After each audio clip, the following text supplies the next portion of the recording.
Welcome back, everyone, to the afternoon session of the second day at GEEF 2025. In our next session, which will be Burden of Disease in Africa, Call for Action, is co-organized by the Severance Underwood Meta Research Center, IHME, the Institute of African Studies, and Africa CDC. We're going to explore the multifaceted health challenges in sub-Saharan Africa and the urgent need for collaborative efforts in addressing these challenges. The session will focus on two major public health concerns in the region: cancer and maternal mortality. Panelists will examine policy-driven solutions, disease prevention strategies, and the role of health system strengthening. Please join me in welcoming the moderator of this session, Professor Jae-il Shin, a professor in the Department of Pediatrics at Yonsei University and the director of the Severance Underwood Meta Research Center, who will introduce the panelists for this session. Professor Shin. Thank you so much for your kind introduction. It's my honor to introduce great speakers and panelists here in this session. First, Professor Awoke Misganau Temesgen. He's a Senior Advisor, National Data Management and Analytics Center, Ethiopian Public Health Institute. And Professor Samuel Yonsang Bang, Director of Institute of African Study, Yonsei University. And Professor Akinkumi Paul Okekuno, Assistant Professor, Research Institute of Human Ecology, Seoul National University. Professor Megan Ashworth-Dirac, Assistant Professor, Department of Health Metric Sciences and of Family Medicine, University of Washington, Seattle. And Dr. Justin Maeda, he is Head of Division Planning, Reporting and Accountability at Africa Centers for Disease Control and Prevention, Tanzania. And Professor Sarah Soyeon Oh, she is Research Professor, Institute for Global Engagement and Empowerment, Yonsei University. I hope that today's session will be truly meaningful, through collaborations from different experts, though the time is short as 1 hour. First, Professor Awoke Temesgen will talk on the vision and mission of Institute for Health Metrics and Evaluation to African Regions. He is also Clinical Associate Professor at IHME, and he leads a subnational burden of disease collaborative initiative between IHME and the Ethiopian Public Health Institute. Professor Awoke, please. Thank you, Mr. Chairman, organizers, for the opportunity. I'm deeply honored to speak our vision and mission for Africa. IHME has an ambitious vision to the world, including Africa region, that it is creating a world where everyone is to live long in full health. So IHME would like to achieve this vision through delivering timely, relevant, and scientifically valid evidence. In this mission, we have 5 strategies. The first one is influencing a policy and decision with scientific results showing the disparity between populations and also improving health system that is emphasizing on the impacts of our evidence. And the second strategy is measuring progress of the world, the African, including Africans, and measuring or evaluating the impacts of policies and strategies and promoting health interventions, effective health interventions. That's addressing what works and not working. And we also, committed to share our data and results as a public good for Africans and the rest of the world to facilitate translation of evidence to decision and enable decision makers with evidence. And we would like, or we are also committed to build a culture of science, advancing methodologies, innovations, and maintaining scientific integrity and excellency in our data processing and also methodologies. And of course, all this will not happen without collaboration. So IHME collaborates with various international partners on the data process, on the methodologies, and also sharing the evidence for decision making. So in Africa, our goal is to cascade IHME's vision and mission so that we can, we are committed to deliver scientifically valid evidence for decision makers and empowering African decision makers with comparable estimates, enabling them to know what kills Africans and make disabled African peoples for every member states of Africa over the last 3 decades, and also forecasting the future for the different segment of population. And we're also leveraging our scientific robust methodologies and science to catalyze impacts across Africa. And we are committed to collaborate with regional stakeholders like Africa CDC and also National Public Health Institutes, Minister of Health, and other actors across Africa for knowledge sharing, exchange of lessons learned, so that we can have Africa context and leveraging Africa expertise and all these things. So IHME has major 5 research areas, including the global burden of disease. The global burden of disease, our today's agenda, is measuring comprehensive and comparable estimates and showing the world and Africans a picture of mortality and disability and the health loss by different age groups, sex, and over time to enable decision makers. And the second research area is financing global health. This is, we analyze the finance data, the development assistant data, so that we can see the patterns of changes over time, the sources, the channels of the aid and also recipients in association to the burden of diseases.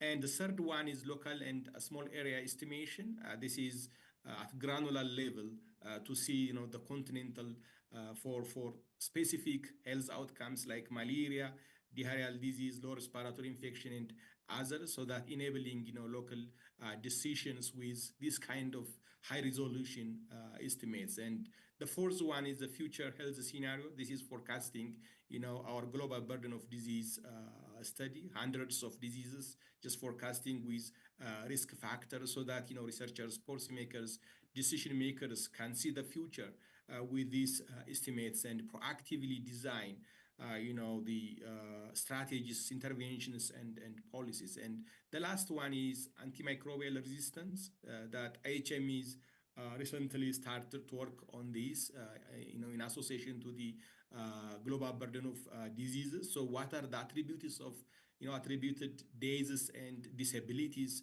due to this antimicrobial resistance? So when it comes to the global burden of disease study, of course, this is highly collaborative study that institutions across the world and international collaborating experts are working together to have reliable evidence. So more than 14,000 scientists, researchers, statisticians, and people with different background of discipline are working with us to produce reliable evidence. So they participate with sharing their data, criticizing the results, in methodologies and in other processes of the data, and also publishing the results. So in Africa, we have more than 3,000 GBD collaborator experts, scientists, researchers, and professors working with us. For example, from Ethiopia, we have more than 1,700 researchers working on national and subnational burden of disease. And from Nigeria, we have also about 380 researchers working with us from Egypt, South Africa, Ghana, Kenya. So we have these GBD collaborator experts who are working with us to have reliable estimates.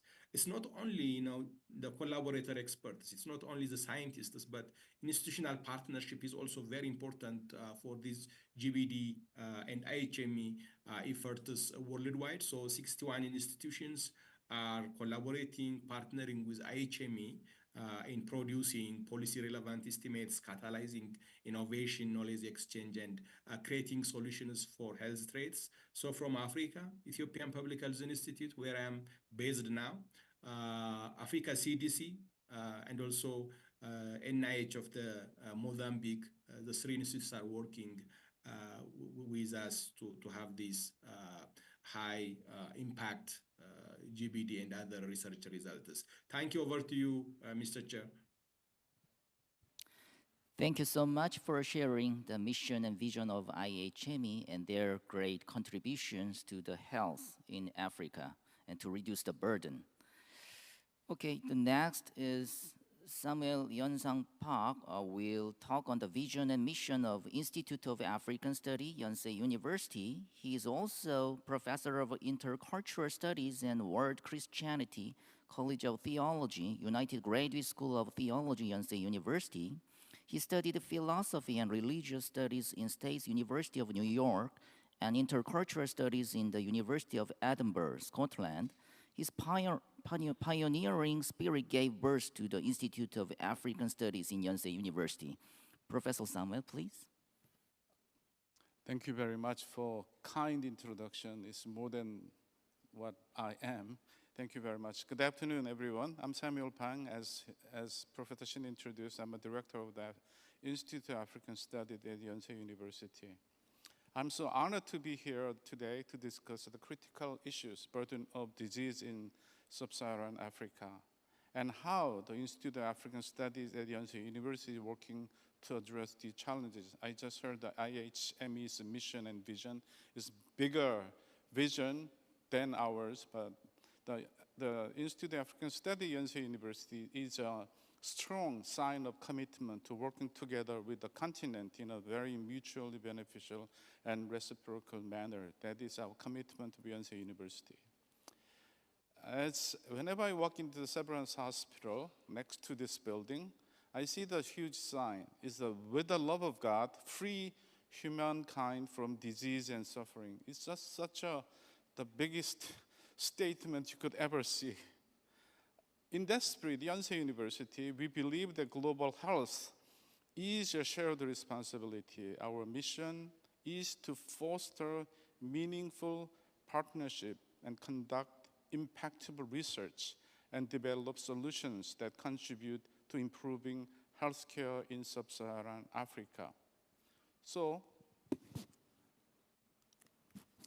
our approach, how Yonsei is making a difference, let me take you through the key way in which our institute is working toward these issues.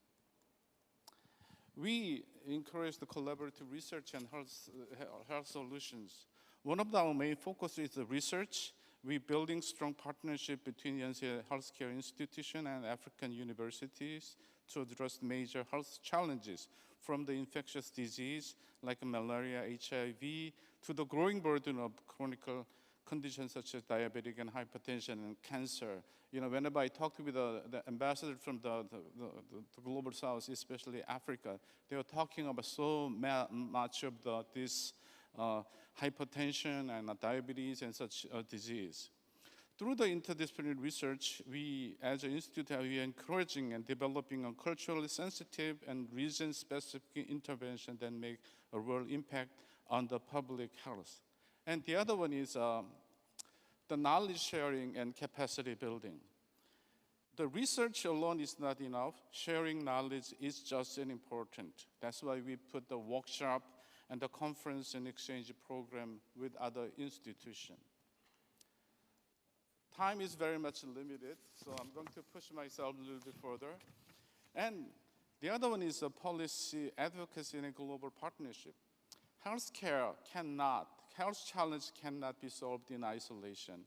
Recently, our university president invited two presidents from the sub-Saharan continent. One is the Republic of Rwanda and the Republic of Sierra Leone, to sign the MOU between those countries and our university to further this global partnership together.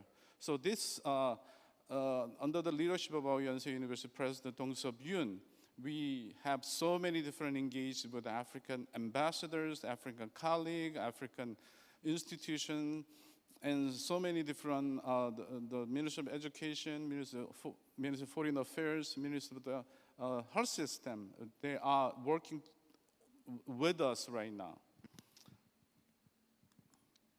Obviously, this is a multidisciplinary platform for innovation that we are trying to be.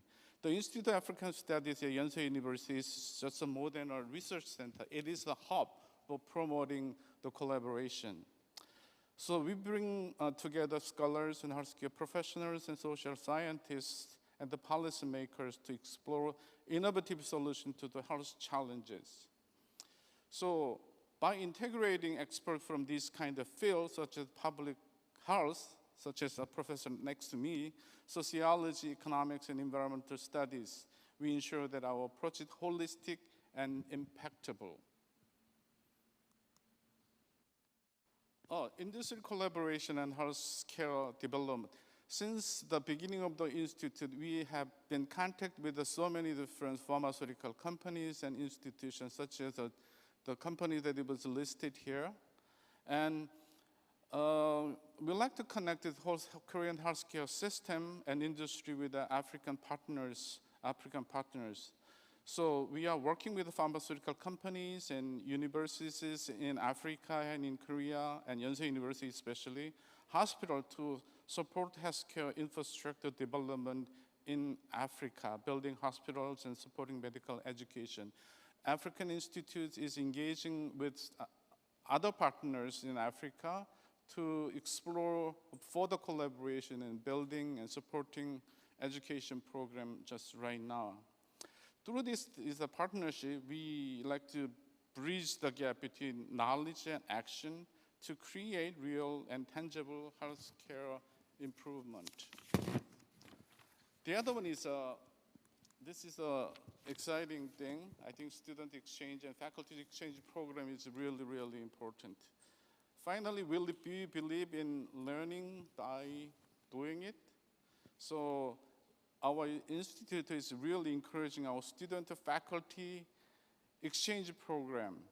And it gives the Korean medical student and others, professionals, the opportunity to gain first-hand experience in Africa and healthcare setting. I mean, we have, in audience, we have a lot of African healthcare workers here, right here. So that's why they are here. And we are trying to encourage more people to come and more people to go to Africa for the healthcare collaboration. I mean, so in conclusion, I would like to call the action today. So everything is about action. The Institute of African Studies emphasized that addressing the burden of disease in sub-Saharan Africa is not just a scientific or medical challenge. It is also a moral and ethical obligation. Yonsei University has a responsibility to contribute a global health solution, reinforcing its role as a leading institution in education and research and humanitarian service. I would like to call for institutional commitment for these issues. Through research and the policy engagement and ethical responsibility, Yonsei University can become a global leader in advancing healthcare equity and supporting vulnerable population. At Yonsei University, we are committed to being a part of solution to Africa's health challenges. Really, let us work together to ensure the healthier future for sub-Saharan Africa and Korea and beyond. Thank you very much for listening to the introduction of our institute. Thank you. Thank you so much for sharing the mission and vision of Institute of African Study. We hope for great contributions to African regions, not just research, but also global partnership through collaboration. Okay, next, Professor Akinkunmi Paul Okekuno will present on burden of cancers in sub-Saharan Africa, which is also a collaborative project with IHME. Recently, he also began his work in NIH Baltimore, and he is also a collaborator of mine. He is a distinguished academic and researcher renowned for his extensive contributions to the fields of public health, epidemiology, and chronic disease research. His recent publications reflect a profound commitment to understanding and addressing health disparities, particularly in West Africa. Professor Akinkunmi, please. Thank you for the introduction, and thank you, everyone. So glad to see you in this August occasion. And without taking much of your time, the two speakers have done a lot of justice to several of the things I will be talking about in terms of health programming and planning. My primary goal here is just to discuss the profiles, the progress, and prospect and priorities of the burdens of cancers in sub-Saharan Africa. Why are we, I'm going to be discussing this under the following outline. And why are we talking about cancers? If you look at the 4x4 programming of the WHO in terms of 4 major diseases that are associated with lifestyle risk factors, cancers are one of those 4 diseases and is one of the leading causes anyway. And particularly by the fact, given the fact that Africa has a very, very young population. And the dynamics of cancer in this population needs to be studied extensively in order to understand the burden of cancer as well as organize health programming and policy in addressing cancer burden in this population. So primarily what I'm going to be talking here is about the prevalence, the mortality, the disability adjusted life years of 29 cancers between 1990 and 2021 in sub-Saharan Africa in the context of the Institute of Human Metric and Evaluation data, which is the site for the global burden of disease across the world. We'll be discussing the age-sex differentials of the burden of these diseases. So just to let you know that the global burden of disease had an extensive computational methods for generating estimates that for identifying prevalence, incidence, and global burden of diseases across several countries and regions of the world. I'm not going to talk about the methods because of our time. And what are the key findings of this project? I start with cancer prevalence. Between 1990 and 2021, there were over about 5 million cases of cancers. And it will surprise you that within this period also, cancer prevalence increased by over 150%. That's quite huge in terms of the burden of the prevalence that that Africa is experiencing, and precisely sub-Saharan Africa. In addition, when you look at the distribution by age, you will discover that age standardized prevalence of cancer was prevalent among women and mid-adulthood, and you will also discover that it extends towards late adulthood in terms of the burden of cancer. And the question remains that, why is this, which we'll get to know later as part of this presentation. Not only that, the South African region of the Southern Africa, but they affected. Precisely, the highest burdens were recorded in Botswana as well as Zimbabwe. In terms of cancer-related mortality, between 1990 and 2021, which spans about 3 decades, over 500,000 cases of cancer-related death, which was increased about 118% in the last 30 years. And that is an alarming data that is a source of concern when you look at the total age standardized death of cancers in Africa, in sub-Saharan Africa precisely. The demographics by age reveal that, well, the older population, particularly the elderly, are the worst affected by this crisis, particularly which is also linked with aging-related diseases and things like that, and normal functioning. So, when we talk of cancer-related disability life adjusted years, Between 1990 and 2021, we have over 17 million total disability life adjusted years, which had an increase of over 70% within the 30-year span. And it appears the age standardized prevalence is stable, but you can see that the total dailies keeps increasing with the decades as the decade progresses across all regions of Sub-Saharan Africa. We have the highest in the Southern Africa, while we are recording lowest cases in the Eastern Africa and Western Africa. Even though these cases are lower, it's still increasing in these regions. When we look at the cancer-related disability adjusted life years by age, the distribution is not also different in terms of sex differentials, what we know from the prevalence, or in that the total disability adjusted life years was generally higher among women than men. And when this standardized, when this rate was standardized, we discovered that men, particularly in the elderly, in their old ages, are the worst affected in terms of disability life adjusted years. And that has implication on normal functioning and physical functioning in this population of Sub-Saharan Africa. Now, in terms of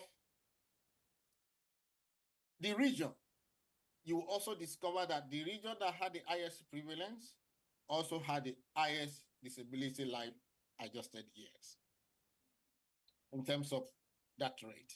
So,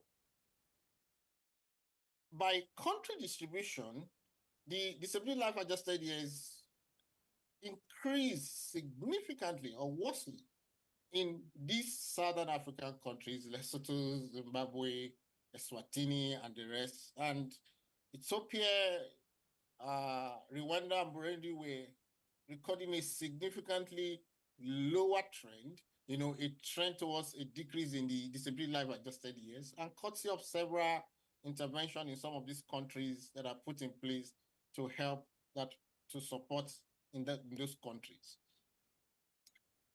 Yes, in terms of each of these specific cancers, ovarian cancer actually contributed to the highest total annual change in disability adjusted life years rates of cancers in Sub-Saharan Africa.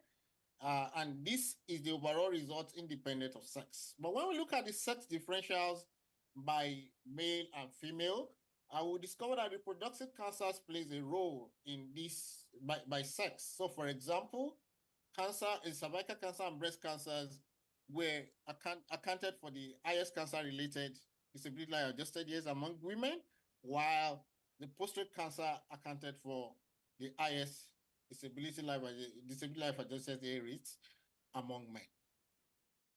When we look at the cancer distribution by age, there are no specific patterns, but you will discover that the burden of cancers is really, really prevalent, particularly rising from adulthood into the elderly life course in this population.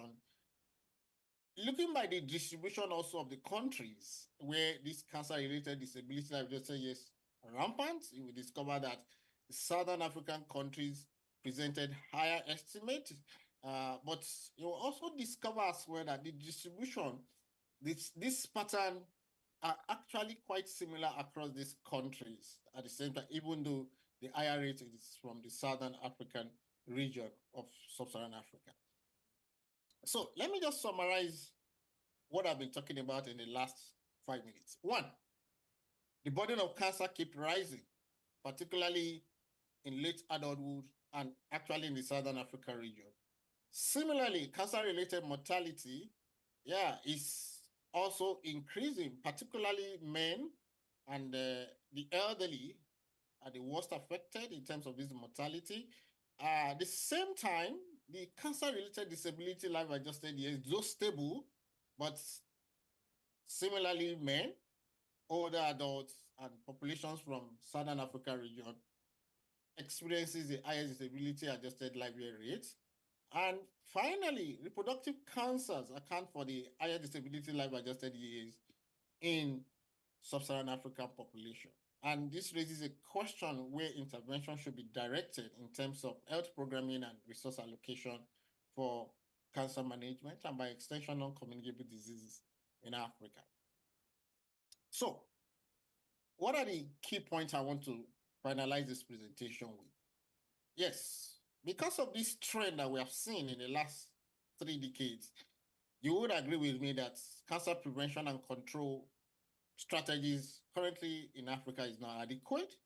There is a need for government at all levels to strategize to address these health inequities in terms of cancer in terms of cancer burden in the life course. And one of the things that's still a major problem in Africa is the fact that there are very few national cancer control programs across several countries. Of course, the last decade has shown new cancer control programs. However, we are not yet to see the effect of these new cancer control programs, but it's still deficits across board, across the countries. Yes, robust epidemiological surveillance is necessary. Yes, longitudinal epidemiological data, one of the things that is always a major concern in this global burden of disease study is the fact that the data in Africa is not quite extensive or robust sometimes. And that's why we need longitudinal studies, epidemiological surveillance to address cancer burden.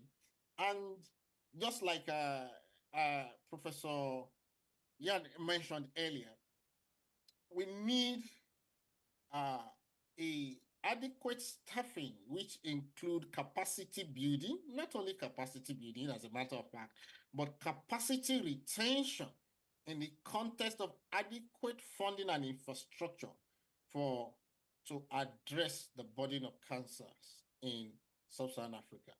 Yeah, and that ends my presentation. And on that note, I'd like to acknowledge the key collaborators on this project, Professor Shane himself, Dr. Kim, and every other person who have contributed one way to this preliminary result. And I'd like to say thank you for your attention too. Thank you very much. Yeah, thank you so much for sharing your great knowledges on burden of cancers in sub-Saharan Africa, which looks a major threat to African people, and we should brainstorm more to reduce this kind of burden in Africa. Yeah, next, Professor Megan Ashworth-DeRock will present on burden of maternal deaths in Africa. She leads a talented and diligent team in estimating the burden of health loss due to diverse conditions, including reproductive, genitourinary, and digestive disease. Also, as a family medicine doctor, she's expert in evidence-based medicine, migrant health, outpatient gynecological procedures, health-promoting behaviors for families with children, and complex care of patients living with more than one chronic condition. Professor Megan, please.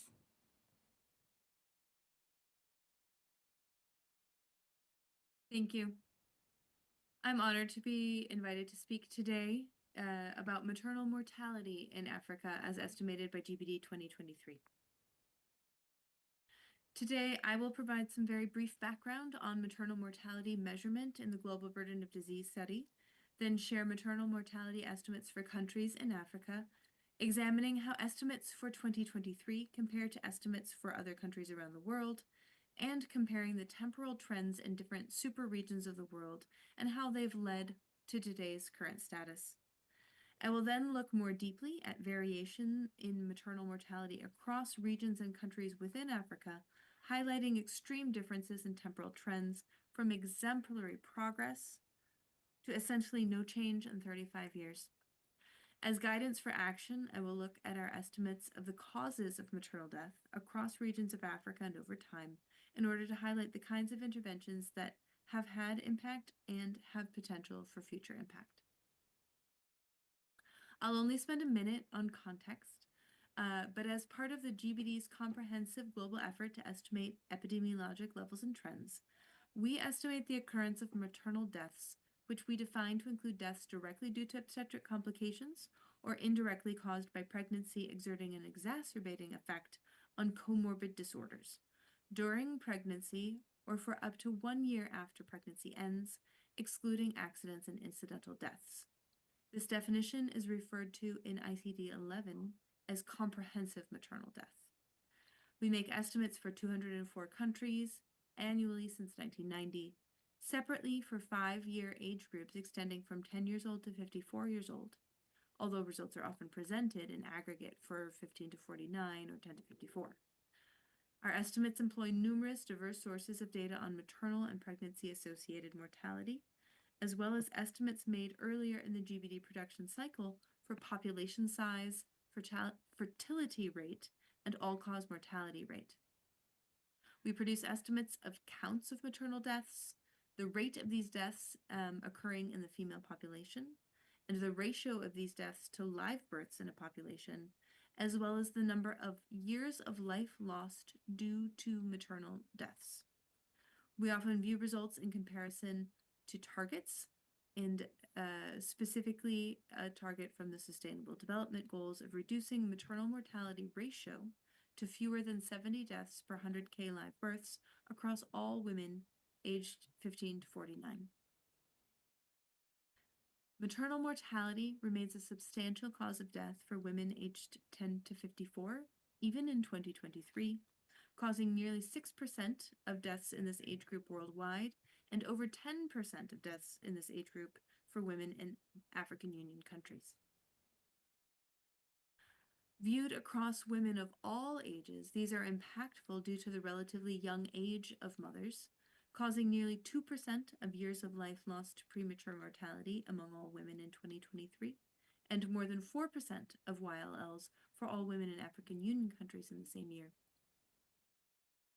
Now, viewed as a population rate, we see that the highest risk to women 10 to 54 of dying of maternal causes is in sub-Saharan Africa, which one might surmise relates to higher fertility rates among women in that location and therefore more exposure to the risk of maternal death.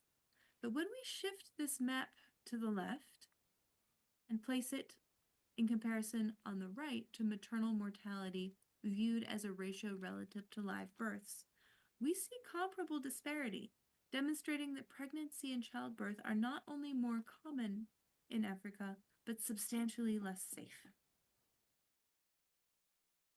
Worldwide, maternal mortality rate has decreased dramatically in several regions of the world, with high levels in 1990, including in sub-Saharan Africa, shown in the light pink color at the top of this graph on the left. There were also relatively high levels in 1990 in South Asia, just below that, and Latin America, Caribbean, North Africa, Middle East, Southeast Asia. For South Asia, we see a dramatic decline in a dramatic improvement when we view maternal mortality, both as a risk in the female population and when we look at it as a ratio relative to live births, demonstrating improvement in the safety of pregnancy. However, when we look at declines in maternal mortality rate in Africa, we see a steeper decline in the mortality rate in the population and a much flatter pattern in the maternal mortality ratio, which is to say maternal mortality as a ratio relative to live births. When we start to look in more detail, however, we see really variable trajectories across the continent of Africa. Here we're looking at countries grouped into regions referred to as Central Sub-Saharan Africa, Eastern Sub-Saharan Africa, Southern Sub-Saharan Africa, and Western Sub-Saharan Africa. And here, Eastern Sub-Saharan Africa shows remarkable improvement both in maternal mortality rate viewed as a population rate and in the maternal mortality ratio, implying huge advances in the safety of pregnancy and childbirth. In contrast, to the extent that we see decline in the maternal mortality rate for the population in Central Sub-Saharan Africa, we see a very flat pattern when we view that in terms of live births, implying that to the extent that maternal mortality risk is declining in this region, it's largely due to decreases in fertility rather than improvements in the safety of pregnancy and childbirth. This plot shows essentially no change over 35 years. We can look even more granularly at specific countries, where here on the left we're showing maternal mortality rate as an impact on the female population, and on the right showing maternal mortality as a ratio relative to live births. And in these maps, we're demonstrating in a blue color changes between 1990 and the current day that are declines in those rates or ratios, improvements in maternal mortality. Yellow, which implies minimal change, and orange colors or reddish colors implying increasing levels of maternal mortality. And again, we see a blue color ranging from a great improvement in some locations in sub-Saharan Africa, including Ethiopia and Morocco, but also worsening maternal mortality ratios, countries such as Libya and Eswatini in South Africa. Now, this plot here is too much to take in at an individual level, but it gets across the impression that across all of the different countries in sub-Saharan Africa, we see very different trajectories over time between 1990 and the current day in terms of the maternal mortality ratio. And if we look at the bottom of this plot, we see a thick purple line representing the Sustainable Development Goal target of a maternal mortality ratio of less than 70 per 100K amongst women 15 to 49. And we see that even as of 2023 and 2024, very few countries are at or near that target, including Cabo Verde, Comoros, and Botswana. And this is despite some dramatic progress in countries such as Ethiopia, Equatorial Guinea, Rwanda, and Mauritania. So where and how can countries in sub-Saharan Africa target effort to achieve similar progress and reach Sustainable Development Goals or goals set at the country level? Some answers are suggested by asking not only how many mothers are dying, but why precisely do mothers die? I show here counts of deaths for all African Union countries combined from 1990 on the left to 2023 on the right by cause. And we see that over time, collectively, these countries have shown reduced numbers of deaths due to hemorrhage, obstructed labor, abortion, and miscarriage. These are all causes amenable to acute peripartum interventions available in facilities with skilled providers, although the latter may also be influenced by increased access to family planning. For sepsis, we see similar numbers of deaths in 2023 as compared to 1990. And we see increased numbers of deaths in 2023 due to hypertensive disorders of pregnancy, ectopic pregnancy, indirect maternal deaths, late maternal deaths, and a group category we call other direct maternal disorders. Note here that hypertensive disorders are particularly tricky because although they are most often severe in the immediate peripartum period, they can become dangerous and life-threatening acutely well before mothers go into labor or after they have delivered, moments when women may be less inclined to seek care unless they have ready access to careful, attentive antenatal and postpartum monitoring, even in an asymptomatic state, representing a more challenging target than something like an immediate postpartum hemorrhage, which occurs in a setting where people are more often seeking care. We're viewing the same set of causes, but now viewing for the year 2023 across regions of sub-Saharan Africa.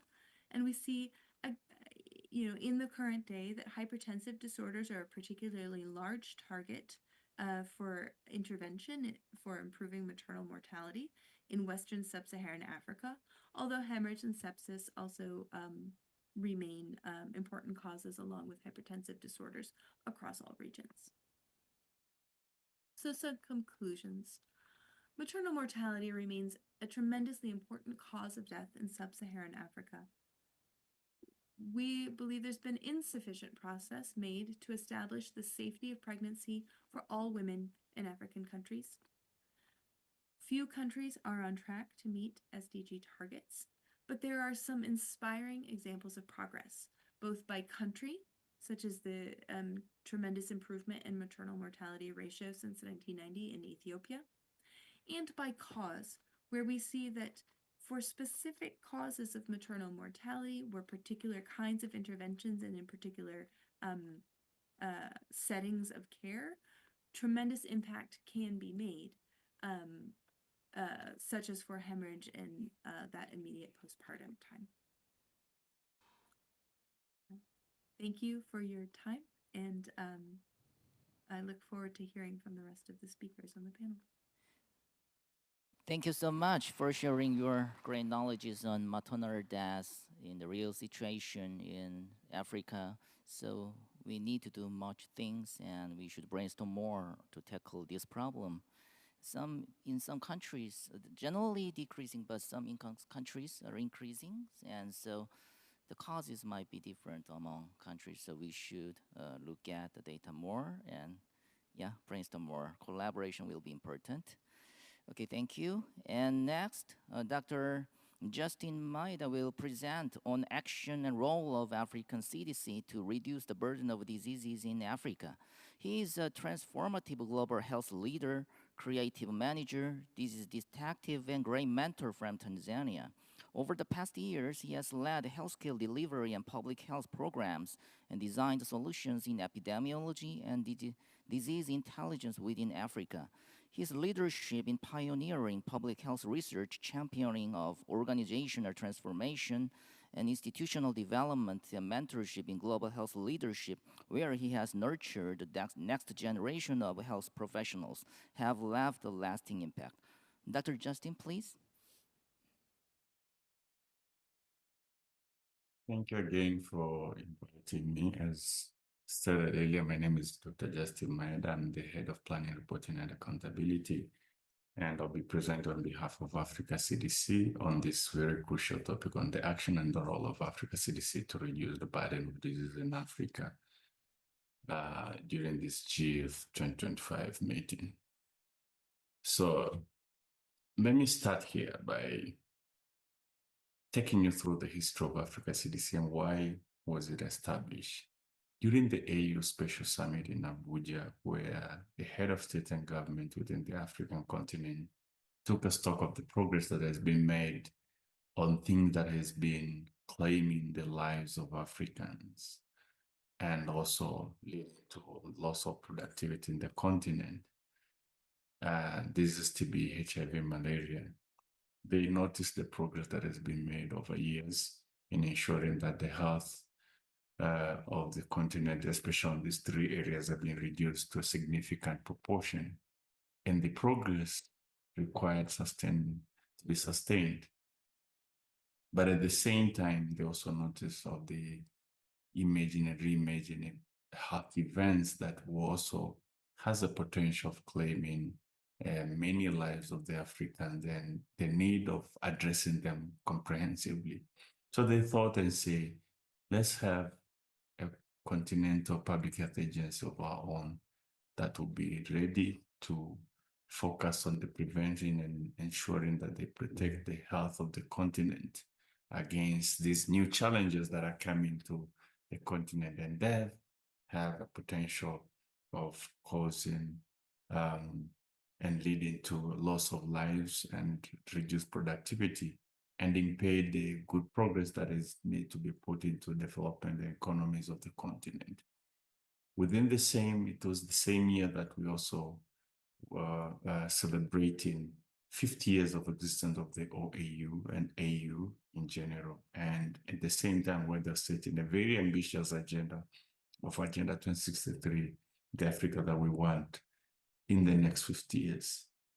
The next year, which was 2014, Africa was hit by the worst health crisis, the Ebola crisis in West Africa, which really fast-tracked the establishment of Africa CDC as well. By 2015, an extraordinary session of the Executive Council approved the concept of the establishment of Africa CDC. By 2016, it was officially established, and then later was launched in 2017. In its existence, 5 years later, they also saw the need of ensuring that they increase its autonomy and make it an autonomous institution of the African Union, so that it's given the ability to really work and attack and tackle all the challenges that are facing. But as we are evolving, and you might also notice there's a significant involvement of health landscape in Africa. If you see by 2022, Africa had about 152 public health events that it was facing.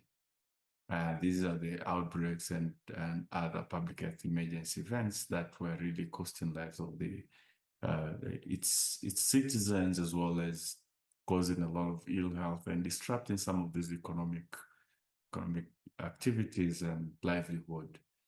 But by end of 2024, this had increased from 152 to more than 200 events. But as this is happening, we're also seeing a significant decline in terms of foreign development investment that goes to investing in health. And this is against the changes that we're seeing. So it means we're receiving those resources and getting those resources compared to the challenges that we have to deal with. But as Africa CDC was in place, and let's go now to the topic of the day on what is its role. The autonomy of the Africa CDC and its mandate has been ensuring that we support the continent towards a safer and healthier and prosperous Africa. But how is this autonomy achieving this? One is to ensure that we have a health security by putting in place early warning system that can really detect events at the earliest and possible stage, so that we can tackle them at this stage before it causes a significant crisis, a health crisis in the continent that can really impede with the economy and the livelihood within the continent. But second is to increase capacity building for the member states so that they can also be able to tackle this with a minimal support from the outside world. But third, we're given also an opportunity to declare the public health emergency of continental security, which give it the power to start mobilizing resources in an overwhelming capacity in a way that we can tackle some of these challenges at that point before they disrupt the economies and livelihood of the continent and its citizens. Fourth is coordination and collaboration to ensure that we bring all partners and collaborators together in health to achieve the maximum outcome in health with the resources that they all have, and minimize duplicates, minimize any waste resources, and also ensure there's harmony in terms of all the approaches that we're using. And in this way, we also need to harmonize disease control and prevention policies that will ensure that everything that we do in the continent works in a way that it is fully harmonized. But as we are doing so, we also take stock of the existing public health architecture that has been there for years, and that has saved the world for those times, but probably it's not working for the current times. And in recognizing that, and for the Africa CDC to ensure that it support the continent to tackle some of these high burden diseases and control them in a way that it will reduce the burden of diseases and minimize the death and also disability that are caused by these diseases, it was quite critical to start analyzing the existing public health architecture and see, does it really work for Africa? Can we operate and be able to attain this if we remain within the same public health architecture? And we have seen this global health architecture mechanism that has been there and probably didn't serve the continent and be able to address our challenges effectively. And we've seen this in several ways, including during the COVID-19 pandemic, where this couldn't serve the continent well, and also with the current ongoing mpox outbreak and pandemic. And this was also realized during the Ebola in West Africa, whereby the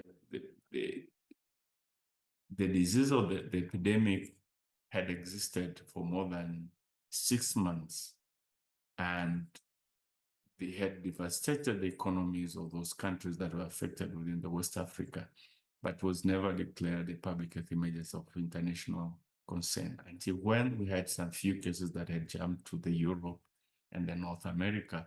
And this is when the global world declared its public health emergency of international concern. But at that time, they devastated the economies, the livelihood, the health, and also claimed several lives within the region. And that delays had an impact on the effect of that outbreak to the continent. So it was quite critical to sit down and say, before we support that, it's quite critical to analyze this and bring about the paradigm shift that will really help to put some structures and architecture that would address the continent's lead and be able to help us control that. And this was the new, was the beginning of what we call the new public health order, where we thought this architecture for us to create a resilient, self-resilient health architecture within the continent, we need to invest on 5 areas. So the new public health order has 5 pillars. The first one is strengthening public health institutions, whereby we think preventive services has been entirely relied on ad hoc system and architectures that don't save the continent.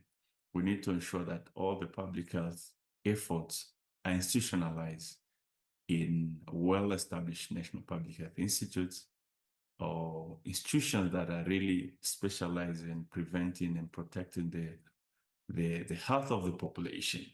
The second one is strengthening the workforce for the continent by ensuring that we identify those areas that we really need to have a strengthened health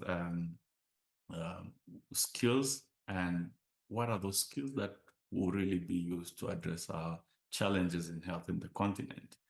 The areas of field epidemiology for investigation of health, issues of community health, whereby we ensure that the continent in every corner and the last miles are covered by the competent health workforce that can really save and support and deliver the health challenge that can control the burdens of disease to the last mile, but also having the public health leadership training that will ensure that we save and we have leaders who understand our health and health needs and challenges and can address them effectively.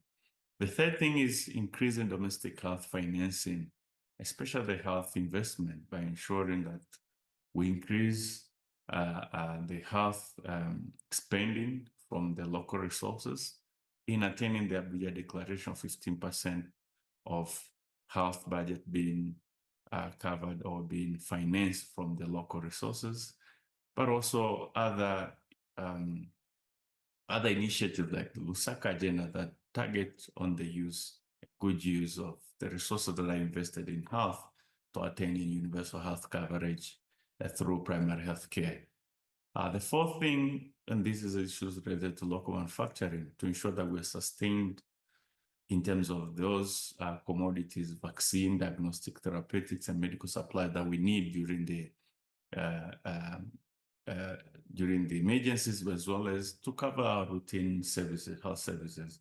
In that way, we can be self-sustained and we can be able to drive our agenda effectively on health, especially in reducing the burdens of disease in the continent. And the fifth one is respective action rate and partnership, where we recognize some of these GDPs of the countries within Africa are at the infant stage. But regardless of that, we invite partners from elsewhere to come and invest in Africa, but in a way that they work on the priorities of the continent and addressing the challenges that are facing the continent. So progress has been made in attaining this, the new public health order, from the establishment of Africa CDC itself as an architecture, as a continental public health institute that is ready to address some of the continent's challenges in institutionalized manner, in a way that will allow learning and passing over lesson learned to the next generation through a well-established institutions. We've also seen a lot of collaboration and partnership that are effective and that are action-oriented. The partners with the likes of MasterCard Foundation, others who we use during the COVID-19 to respond to the pandemic in a way that there were almost 1.5 billion was invested in health in the continent, in addressing the health challenges and the priority of the continent. Partners to accelerate vaccine manufacturing, which has been also assisting with the local manufacturing and boosting up and accelerating the manufacturing efforts within the continent, and other big areas like International Conference of Public Health in Africa, where it brings almost this the second largest convening of health in the world, in terms of bringing different experts to come and discuss health and addressing our challenges in a collective manner, and many others, including establishing and also the autonomy of Africa CDC in 2022, as well as the new strategic plan for 2022-2027, with the charts on how we address some of this. So as we are almost going to the end of this, I would like to bring you first to what we call the triad of soberness in addressing in Africa, where we understand that Africa, as it works and as we engage, we need to be sober in bringing the three components of health and public health implementation that are necessary for the controlling the high burden of disease in Africa, in a way that they are working in an integrated way. One is from the academia and research and institutions, where we know that academia and research are very crucial in developing the new skills, bringing the new workforce into play, but as well as generating new evidence based on what they've been working on. Second is the policy and decision makers who develop policies and guidelines that leads the practices of health in the countries and within the continent. But third is also the implementers and public health actors who take these policies and guidelines and go and take the action that really impact the health itself. So bringing these three, it's quite critical to ensure that they all speak to each other in a very simultaneous manner and in an integrated way, in a collaborative way, by ensuring that the academia research and all the new evidence and research that they produce and the new skills and the workforce that they produce reach into the policy and decision makers in a way that they affect the policies based on the new evidence and the new research that is coming, and based on the new knowledge that we're generating from the academia research. But also this has to be translated down to the implementers who are taking action, so that the public health actors also act based on the new policies that is driven from the new evidence and research that has been generated. And in that way, anything that they're doing also, if they find new challenges, is also passed to the academia research to generate more evidence to address those challenges, and again passed back again to the policy and decision maker. So to coordinate this, you need a very institution that are really sober, that can understand the dynamics across all these three areas and bring the soberness in a way that the three can talk to each other and exchange in a way that will help the health to proceed and be able to control the high burden that we've seen in the continent. As a takeaway, it's quite critical to understand that a remarkable progress has been made in transforming health in Africa, especially in addressing the high burden of disease in Africa. But we're still getting new challenges that continue to emerge, and also constraints in terms of resources with competing priorities in other sectors as well that are non-health. So there's a need for united forces in addressing the current and future health threats by mobilizing the critical mass and transform the health architecture in the continent for us to have a sustainable progress in these areas. And this requires also political commitment in achieving this new public health order, and collaboration, coordination, complementarity of what we're all doing, and continuous communication is key in ensuring that we achieve all of this. I thank you, and over to you, the moderator. Due to the time limitation, we'll proceed the next first. And okay. Finally, Professor Sarah Soyeon Oh will present on disease estimates and public policy. She is one of the best collaborators of mine. She studied political science and international relations and public health in Yonsei, and then she continued to study public health and policy in Harvard T.H. Champ School of Public Health. Professor Sarah, please. Thank you, Professor Shin. It's a huge honor to be here today, and it's very exciting to be speaking in front of my students who are from the Koika Yonsei Master's Degree Program in Global Health Security, as Director Pang mentioned, so thank you to my students. Professor Shin, my role model in both research and faith, thank you so much for inviting me once again. And as an epidemiologist specializing in maternal and child health, I think that SDG 3, good health and well-being, is a key point to speak about at GEEF, and it's an honor to speak about disease estimates and public policy as part of the global burden of disease in Africa. I'll try to not go over time, and we do know what maternal mortality is, as Megan kindly explained to us in her presentation. But it's basically a death in a woman from any cause related to or aggravated by the pregnancy or management of that pregnancy. And sometimes it can occur during pregnancy or childbirth or within 42 days of termination of that pregnancy. And what we're seeing right now is that there's a huge problem with MMR in the sub-Saharan region of Africa that is not being solved but is basically neglected.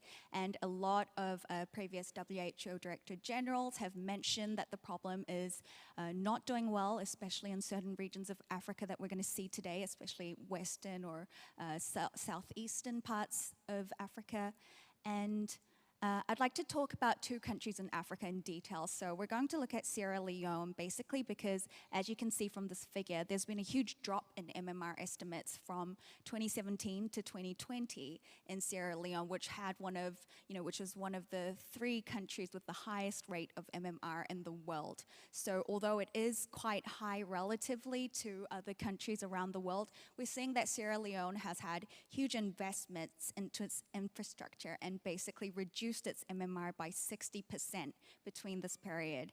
And from what we've seen in the data, we've seen that they've been investing a lot in their healthcare infrastructure and focusing on the issue of the lack of childcare assistance, people who can assist in the childbirth process. Margaret Chan has consistently declared that the number of maternal deaths won't go down unless women have better access to skilled attendants during birth, and this is what Sierra Leone has been focusing on, which is the main reason why this statistic is so amazing in terms of progress.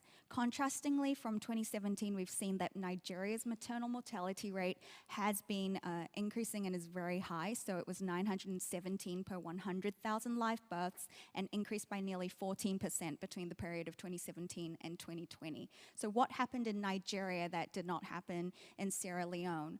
We've seen that Nigerians live in areas without well-equipped medical centers. This is a huge problem because many women just presume that they don't need to attend prenatal checkups or prefer traditional medicines, traditional methods to receiving treatment or giving birth during the delivery process. And when you look at the numbers like this, it may not really come into the attention of many people, but The Guardian recently had a huge article about a woman in Nigeria who basically went to a hospital, tried to give birth, but the hospital during the delivery process ran out of electricity. The woman had to be carried onto a stretcher because the lifts had run out of power. And basically this is a concern that affects a lot of women in these countries, and these are our mothers and daughters. In Nigeria, the federal budget for healthcare is only 5%. This is the 2024 statistic, which is far short of the 15% of the suggested budget by the UN. And this is despite having the largest economy in Africa, which saddens many researchers today. As Megan mentioned in her presentation, we know that hemorrhaging is linked to insufficient resources, unskilled birth attendants, poorly equipped facilities, and a lack of supplies like blood transfusions. We also know that in Africa, the biggest problem is that there are delays in reaching the healthcare facilities themselves. Poor infrastructure, including access to roads and transportation, also play a big role. For instance, in Guinea, we've seen scholars talk about how maternal death rates are higher for those transferred from other hospitals. There's also generally a delay in seeking care in general. And as I keep mentioning, availability of healthcare resources is just generally low in this area, and the density of doctors, nurses, midwives, and people who can help in the delivery process are just lower than necessary. In fact, according to the World Health Organization, there's a gap of about 25% in skilled birth attendants to reach SDG 3.1 by 2030. We simply don't have enough healthcare providers in this area, and insufficient skilled healthcare workers directly increase the maternal mortality rate in Africa. I think that when it comes to just theory and scholarly research, we have the conventional ways that we can respond to this. We need to have increased research and policies. Guidelines need to be data-based, and we can't just really think about everything theoretically. We need to actually ask the people in these countries, the stakeholders, the women who are giving birth, the people providing verbal autopsies when we're collecting data for the GBD, about what resources are needed to actually solve this problem. We have people from the IHME here today, and I've been collaborating with Professor Shin on trying to see what the data here is telling us, the global burden of disease data. This is from the maternal deaths aggravated by HIV/AIDS provided by this data set, and we see an increasing risk of MMR during pregnancy in the postpartum period for most regions in the SSA. You can see that Mozambique there, the yellow part is where the density is very high, and we know that Mozambique has one of the highest HIV prevalence rates in the world, hence that yellow color. Around 12% of adults living in this area are diagnosed with HIV, and it's a heavy burden to the healthcare system there, and that's directly one of the leading causes of women who are giving birth, and just generally for people over 50 in this area.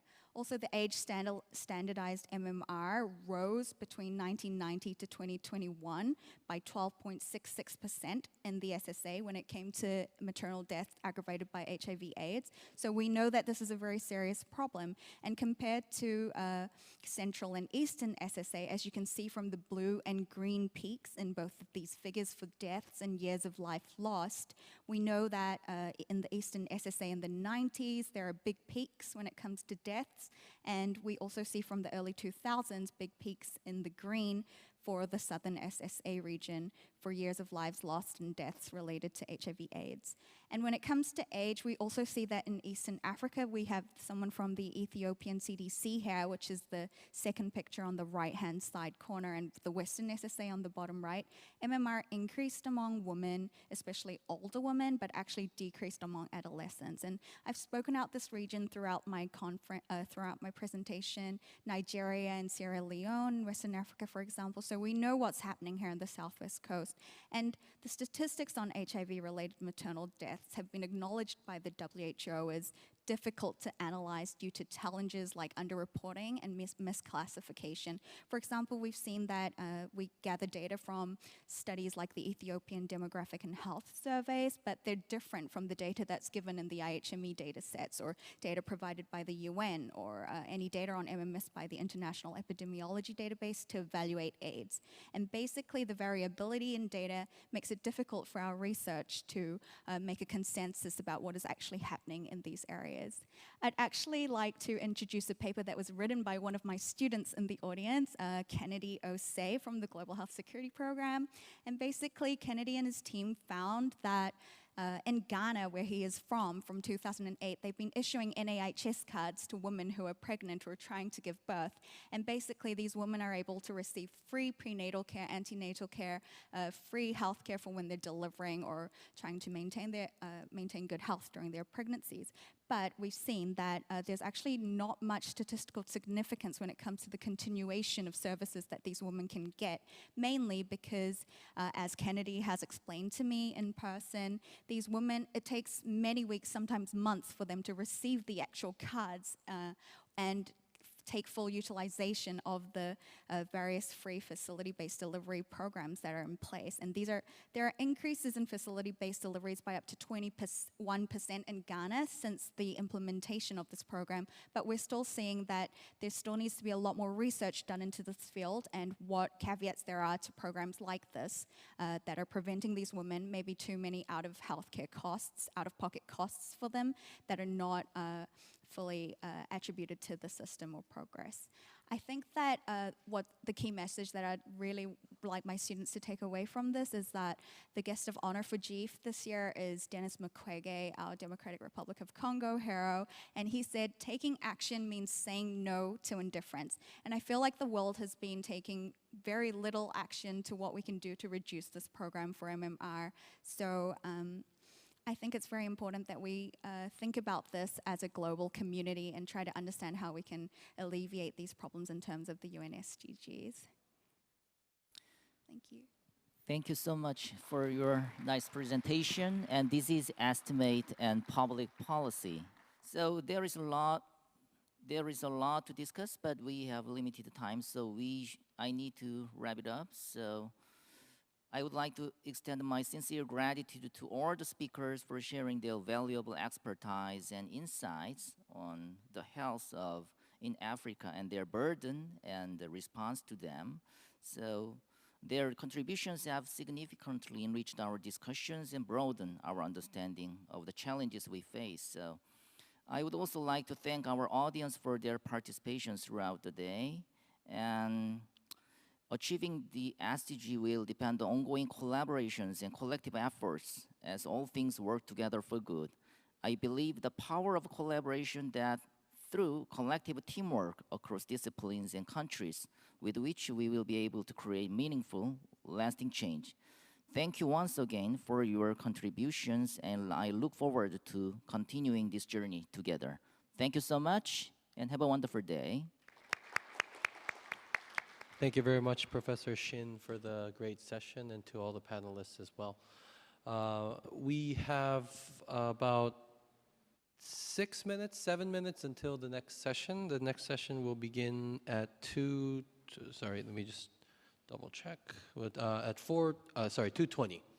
All right, so I'll see everyone at 2:20. Thank you.